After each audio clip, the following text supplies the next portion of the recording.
Halo teman-teman, Assalamualaikum warahmatullahi wabarakatuh. Selamat datang di channel aku. Perkenalkan, nama aku Mega Utami. Aku mahasiswa tingkat 3 Fakultas Kedokteran Hewan di Surabaya. Hari ini aku akan bahas bareng sama kalian tentang analisa pemeriksaan darah.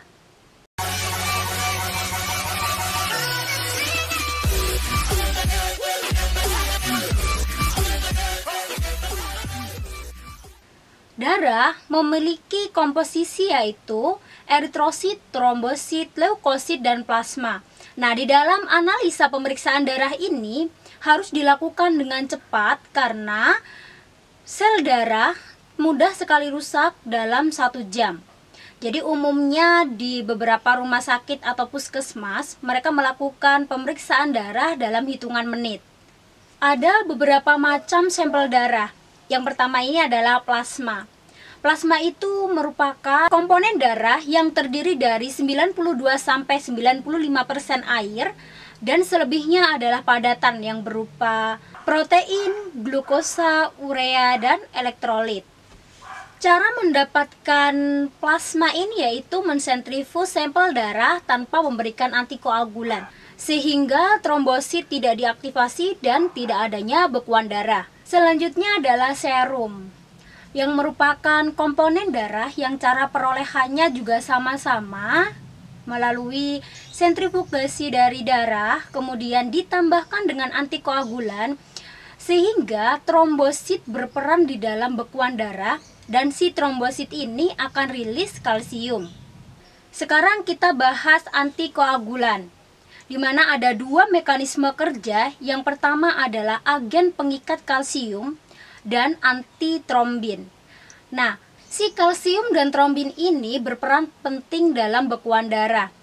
Nah, si trombin ini akan merubah fibrin menjadi benang-benang fibrin dan membuat proses homeostatis itu terjadi atau perdarahan terhenti. Sedangkan si kalsium ini membantu di dalam proses homeostatis itu. Nah, itulah kenapa mekanisme kerja yang pertama yaitu agen penghambat kalsium, di mana nanti dipergunakan si agen ini untuk mengikat kalsium supaya dia tidak bekerja di dalam proses homeostatis dan tidak terjadinya pembekuan darah. Nah, contoh dari agen pengikat kalsium ini ada EDTA, sitrat, dan oksalat. EDTA ini fungsinya untuk pemeriksaan darah lengkap, sitrat untuk transfusi darah, dan oksalat untuk melihat morfologi. Dan yang kedua adalah antitrombin dengan contoh heparin yang fungsinya untuk pemeriksaan kimia fisik. Pemeriksaan darah secara lengkap itu tujuannya untuk mengetahui abnormalitas serta respon sel darah terhadap suatu penyakit. Jadi kita bakal tahu abnormalitas ini disebabkan sama bakteri, virus, atau bahkan parasit. Dan untuk mengetahui ada atau tidaknya penyakit hematologi, contohnya leukemia. Dari hasil pemeriksaan darah yang sudah kita lakukan, itu akan terjadi 3 kemungkinan. Yang pertama adalah normal, di mana kondisi kita berarti sehat. Kemudian ada meningkat, di mana ada 3 alasan dari kenapa sel darah di dalam tubuh kita meningkat, yaitu peningkatan produksi tertentu. Contohnya anemia, yaitu turunnya jaringan yang teroksigenasi sehingga terjadi hipoksia, dan meningkatnya produksi dari EPO atau eritropoiesis. Kemudian yang kedua, perpindahan dari sutul ke pembuluh darah. Contohnya, apabila terjadi infeksi dalam satu jaringan, maka akan adanya antigen dan respon imun, di mana keduanya akan mengalami aktivasi dan merilis sitokin. Nah, sitokin ini akan merangsang produksi leukosit dari marrow ke pembuluh darah.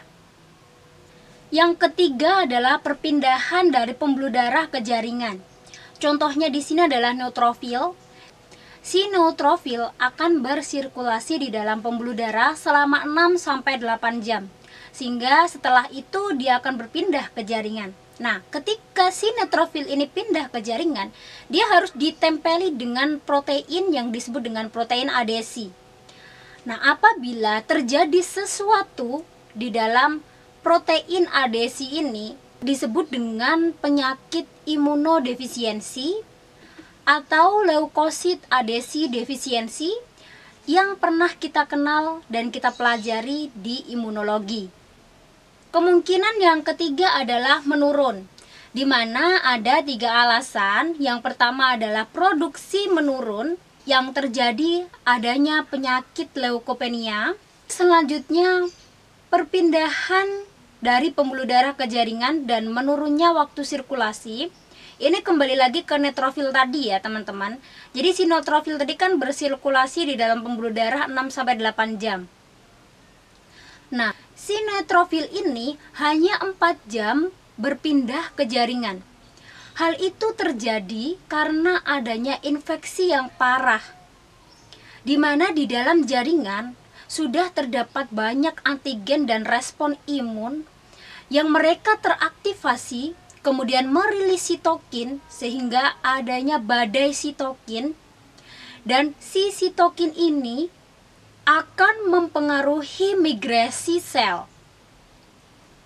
Oke, segini dulu video dari aku. Terima kasih buat kalian yang udah nonton dan udah mau dengerin ocehan aku hari ini. Aku minta maaf buat teman-teman yang mungkin belum paham dari apa yang aku jelaskan hari ini. Aku juga minta maaf apabila ada kata-kataku yang salah. Kalau ada yang kalian tanyakan atau ada yang salah dari kata-kata aku, kalian boleh komen di bawah atau DM di IG aku.